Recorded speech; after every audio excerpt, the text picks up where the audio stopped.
Ditinggal suami kerja, malam itu datang tanpa tanda, tapi membawa sunyi yang berbeda.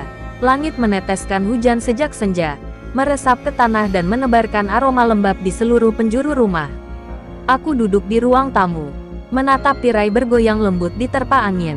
Sementara detak jam dinding terasa semakin pelan, seolah ikut menunggu sesuatu yang tak kunjung tiba. Rumah besar ini terasa terlalu lapang tanpa suamiku. Biasanya, suaranya memenuhi ruang, menyapa, menanyakan makan malam, atau sekadar bersiul di depan televisi. Kini, hanya ada suara rintik hujan dan napasku sendiri yang terdengar. Aku mencoba membaca buku, tapi kata-katanya tak menempel di kepala. Pikiran melayang pada wajahnya yang jauh di luar kota, sibuk dengan tugas yang entah sampai kapan selesai. Petir menyambar, menyilaukan sekejap. Tubuhku refleks menegang. Listrik berkedip sekali, dua kali, lalu padam total. Gelap menyelimuti ruang seperti selimut tebal yang menyesakkan. Aku meraba meja, mencari korek api, menyalakan lilin satu-satunya yang tersisa di dapur. Nyala kecil itu bergetar, menari di ujung sumbu seolah juga takut pada malam. Suara angin di luar semakin keras, menumbuk pintu dan jendela. Dari arah atap terdengar bunyi ranting jatuh, diikuti tetesan air yang menetes melalui celah genting. Aku menutup bahu dengan selimut, tapi hawa dingin tetap menyusup hingga ke tulang. Ada perasaan aneh, antara cemas dan hampa, yang tak bisa kujelaskan. Aku mencoba menelepon suamiku, tak tersambung. Jaringan terputus karena badai. Perasaan tenang yang semula ku pertahankan perlahan terkikis, digantikan keresahan yang tumbuh tanpa alasan. Di luar, langit seperti menjerit. Di dalam, jiwaku terasa bergetar tanpa suara. Beberapa kali aku berjalan ke jendela, memastikan semua terkunci. Tapi setiap kali menatap gelap di luar sana, seolah ada sesuatu yang menatap balik. Bayangan pepohonan di halaman bergoyang liar diterpa angin, menciptakan bentuk-bentuk aneh di balik kaca. Aku memejamkan mata, mencoba meyakinkan diri bahwa semua baik-baik saja. Waktu berjalan lambat, aku menatap lilin yang semakin pendek, lalu beranjak ke dapur untuk mengambil minum.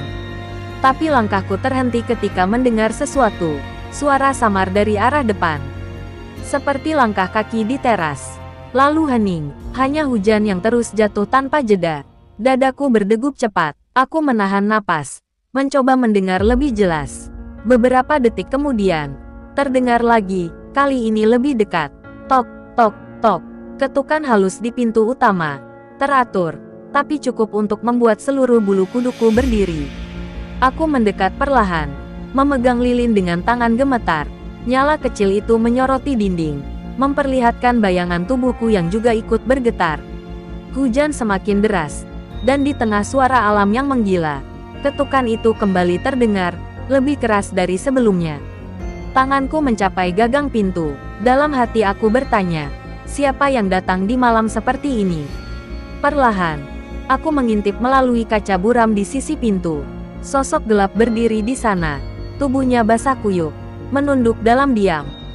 Dan di detik itu, aku tahu, malam yang tenang telah berubah menjadi sesuatu yang tak akan pernah sama lagi. Aku masih berdiri di depan pintu, menatap buram kaca yang kini basah oleh cipratan air hujan. Sosok di luar sana tak bergeming, hanya menunduk, membiarkan air mengalir di wajah dan pakaiannya. Nyala lilin di tanganku bergetar, seperti ikut merasakan ketegangan yang menjerat seluruh rumah malam itu. Dengan napas berat, aku memutar kunci. Pintu berderit perlahan terbuka, disambut hembusan angin dingin yang menusuk kulit. Di hadapanku berdiri Reno, supir pribadi suamiku. Tubuhnya basah kuyup, kemejanya melekat di kulit, rambutnya meneteskan air ke lantai marmer.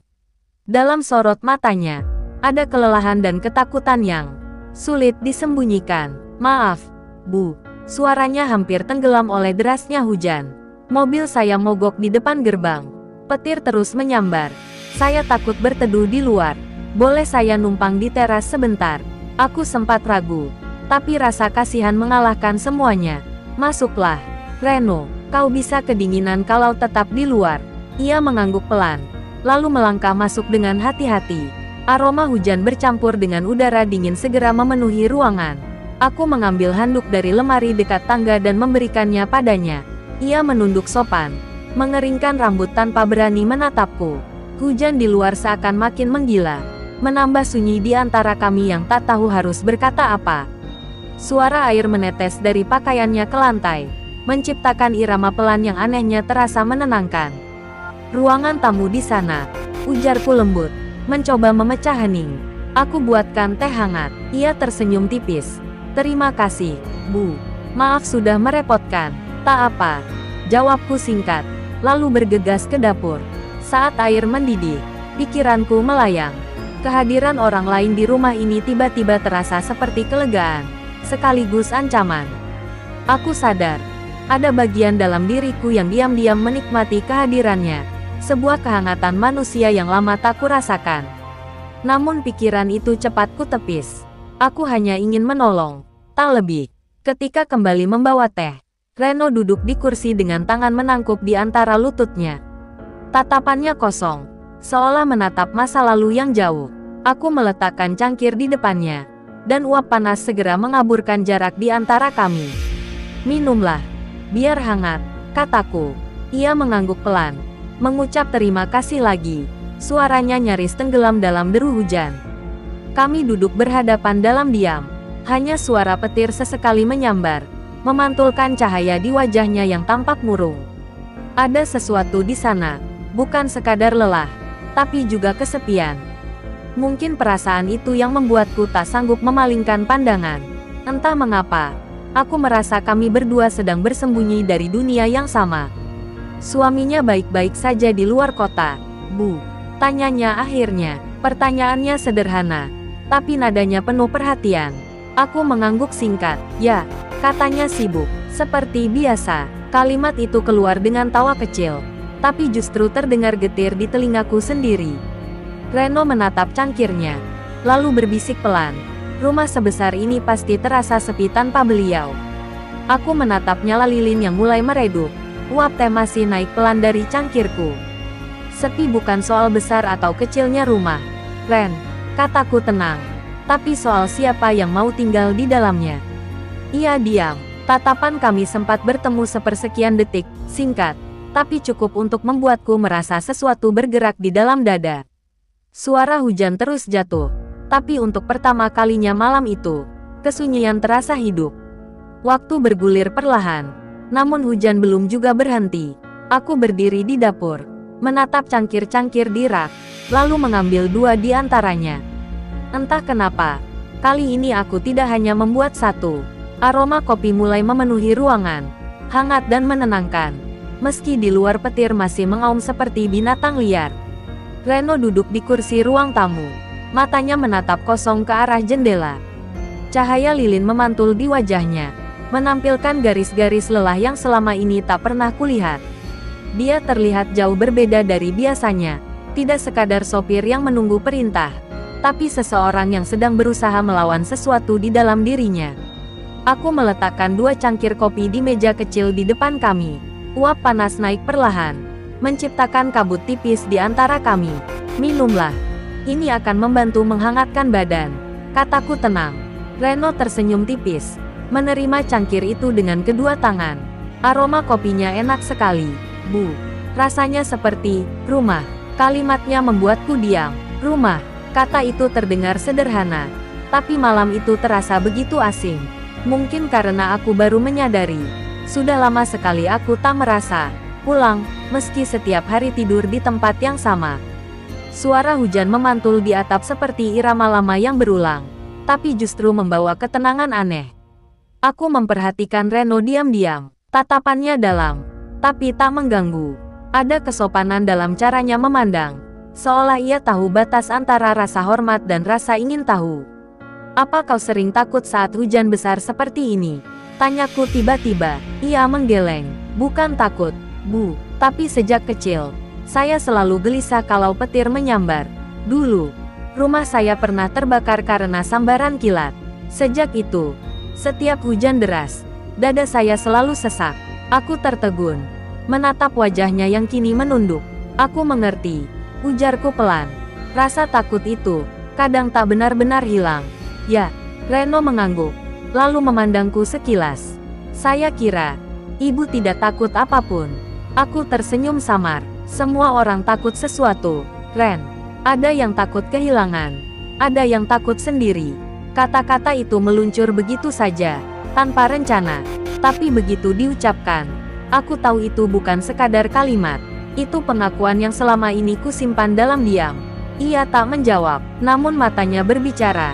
Tentang empati, tentang rasa iba, atau mungkin tentang sesuatu yang lebih dari itu. Udara di antara kami seolah berubah. Tidak lagi dingin, tapi syarat dengan keheningan yang hidup. Aku meneguk kopi perlahan, membiarkan kehangatannya menyusup ke tubuh. Lilin di meja bergetar diterpa angin dari sela jendela. Bayangan kami bergoyang di dinding.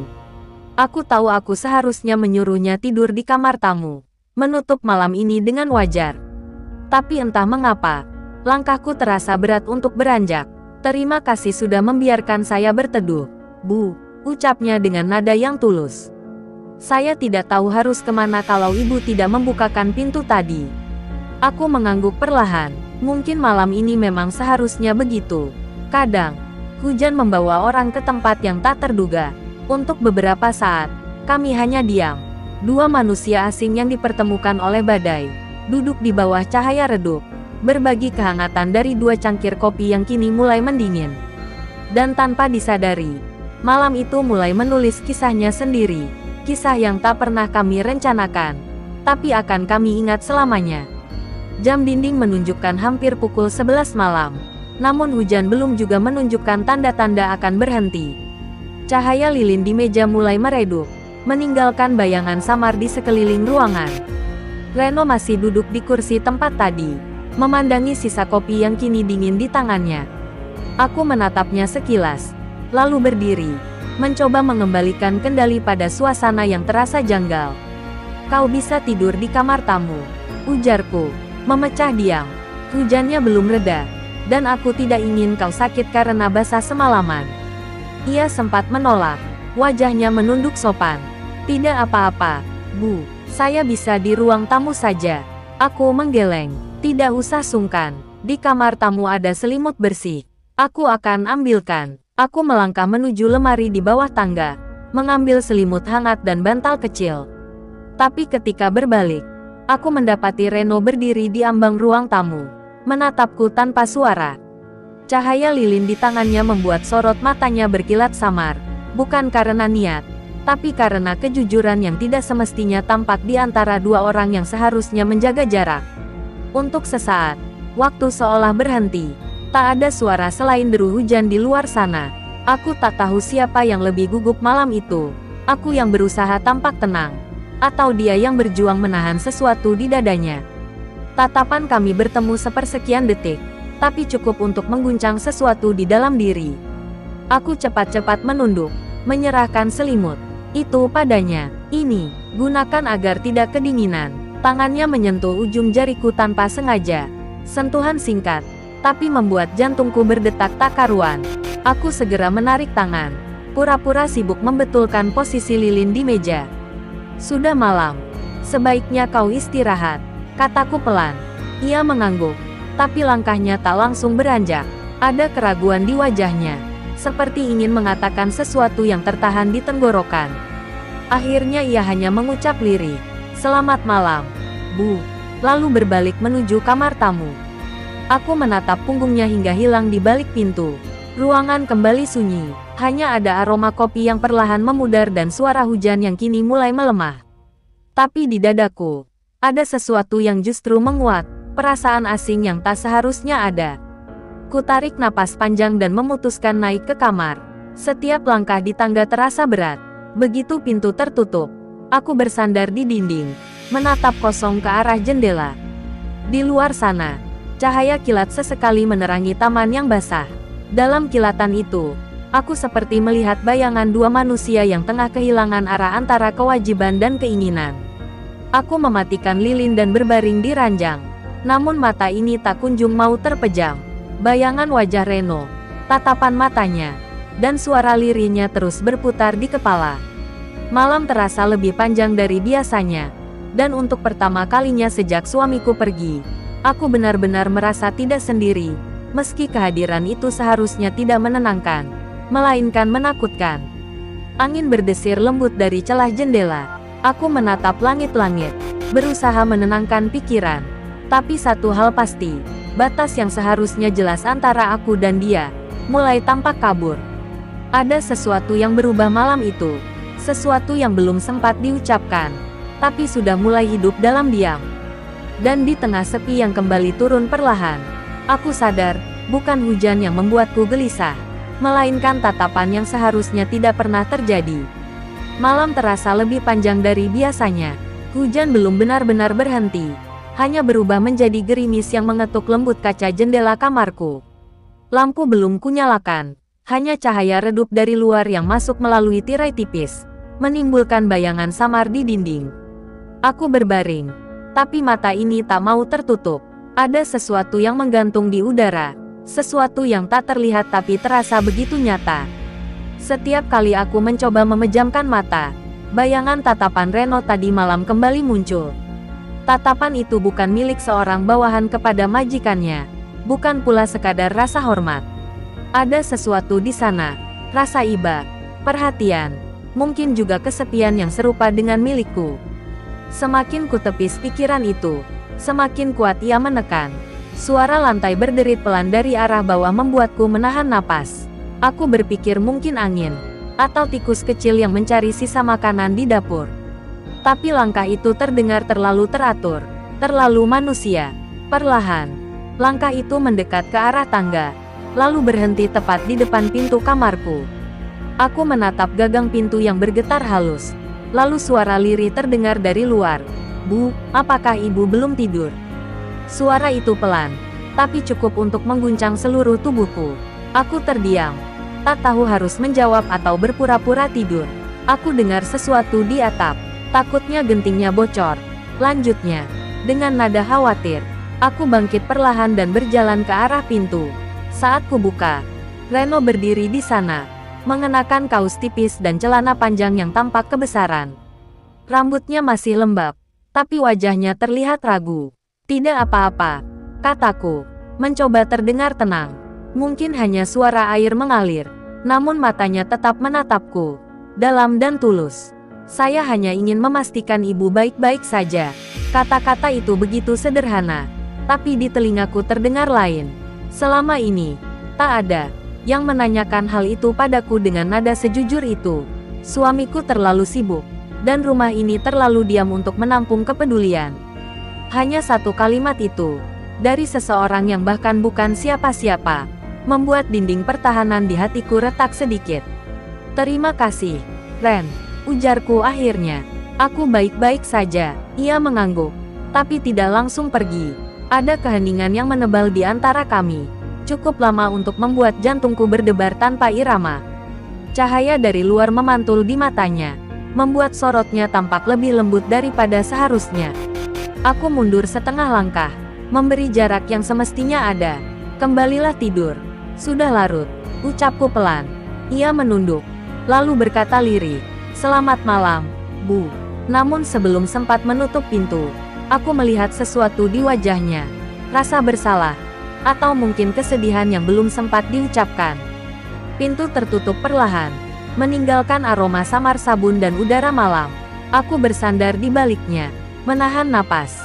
Ada rasa aneh berputar di dada, campuran hangat dan dingin, nyaman dan takut sekaligus. Di luar sana, hujan mulai benar-benar berhenti, tapi badai lain telah mulai tumbuh di dalam hati. Malam itu, aku tahu sesuatu telah bergeser. Tidak ada yang terjadi, namun banyak yang berubah.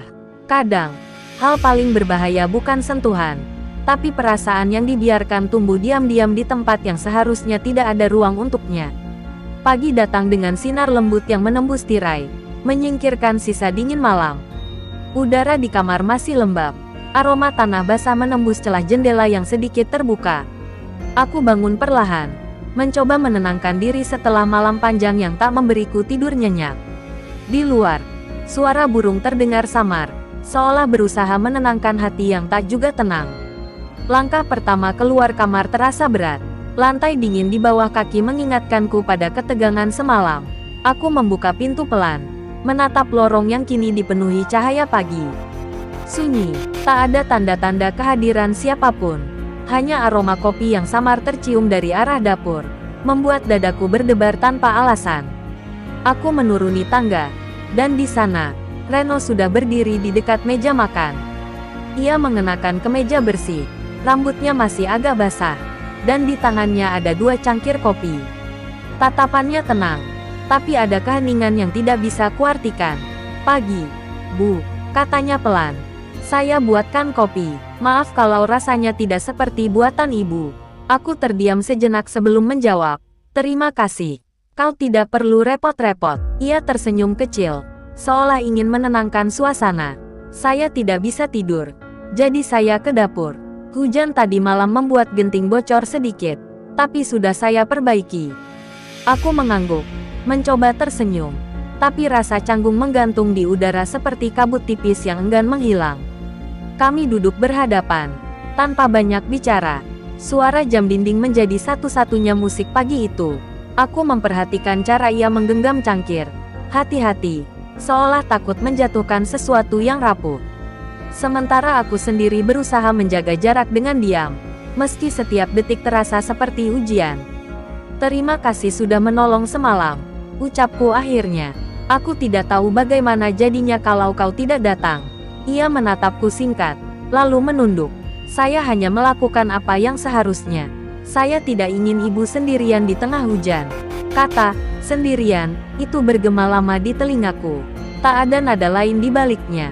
Tapi entah mengapa, aku mendengarnya dengan cara yang berbeda.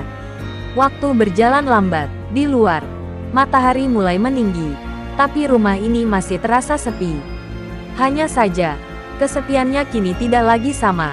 Ada sesuatu yang diam-diam berubah arah, seperti udara yang bergeser tanpa kita sadari. Aku tahu batas itu masih ada, namun rasanya semakin tipis, nyaris tak terlihat. Reno berdiri, mengambil piring-piring dari meja, lalu menatapku sebentar. "Saya pamit, Bu. Ada urusan kecil di garasi." Aku mengangguk, mencoba terdengar biasa, tapi begitu langkahnya menghilang di lorong, aku menghela napas panjang, seolah menahan sesuatu yang tak boleh lepas. Aku memandang cangkir di hadapanku. Kopinya sudah dingin, tapi aromanya tetap menenangkan. Di dasar cangkir itu, aku melihat bayangan wajahku sendiri, pucat, lelah, dan bingung. Malam tadi seperti mimpi yang samar, tapi setiap detilnya masih menempel kuat di ingatan. Aku tahu tidak ada yang benar-benar terjadi, namun rasanya seperti ada rahasia kecil yang kini hidup di antara kami. Tak kasat mata, tapi nyata. Aku berdiri di dekat jendela, menatap taman yang basah oleh embun. Hujan telah berhenti, langit mulai cerah, tapi di dalam dada, badai belum sepenuhnya reda. Ada keinginan untuk melupakan, tapi juga rasa takut kehilangan sesuatu yang bahkan tak pernah kumiliki. Dan di saat itulah aku sadar, kadang, setelah hujan berhenti, yang paling sulit bukan mengeringkan tanah, tapi menenangkan hati yang sudah terlanjur basah.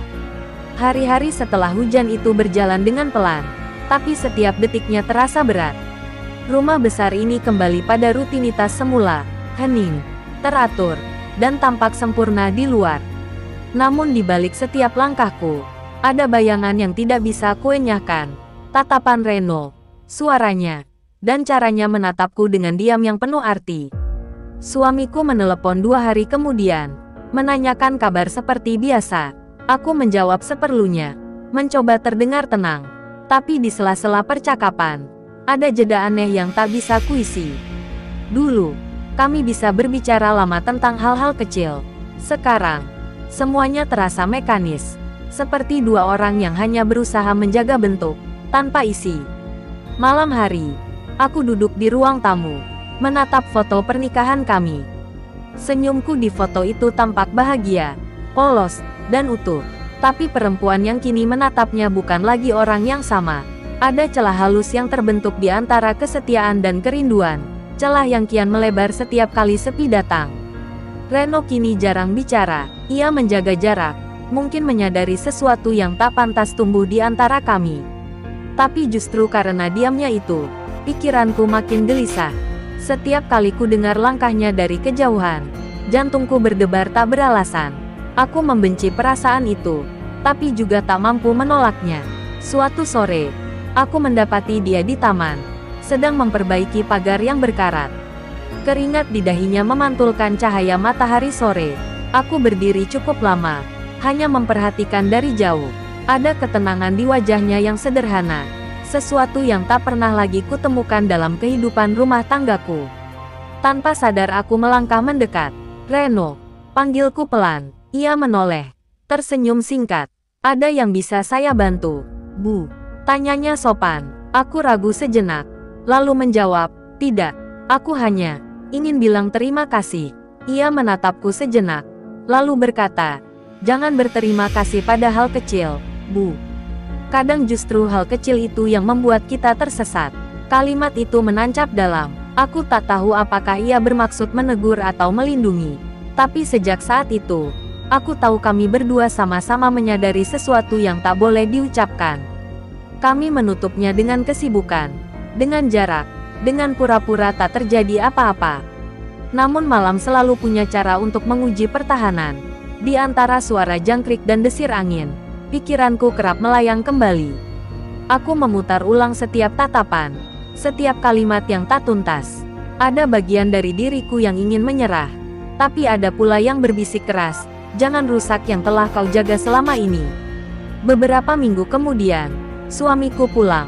Ia membawa oleh-oleh, senyum, dan rencana liburan singkat. Aku menyambutnya dengan ramah, mencoba memulihkan peran yang sempat goyah. Reno menyapa sopan, lalu pergi tanpa banyak bicara. Dan saat ia menutup pintu gerbang sore itu, aku merasa seperti kehilangan sesuatu yang tidak pernah benar-benar kumiliki. Malamnya, ketika rumah kembali sunyi, aku menatap langit melalui jendela kamar. Di sana, bintang-bintang tampak redup tertutup awan tipis. Aku menghela napas panjang, menyadari bahwa hidup tak selalu memberi ruang bagi perasaan yang salah waktu dan tempat. Kadang cinta tidak harus dimiliki, cukup disadari, lalu dilepaskan perlahan, agar tidak menghancurkan yang lain. Kini, setiap kali hujan turun, aku selalu mengingat malam itu. Bukan dengan penyesalan, tapi dengan pengertian baru, bahwa kesetiaan bukan hanya tentang tidak mengkhianati pasangan, tapi juga tentang berani menahan diri ketika kesepian datang mengetuk begitu lembut.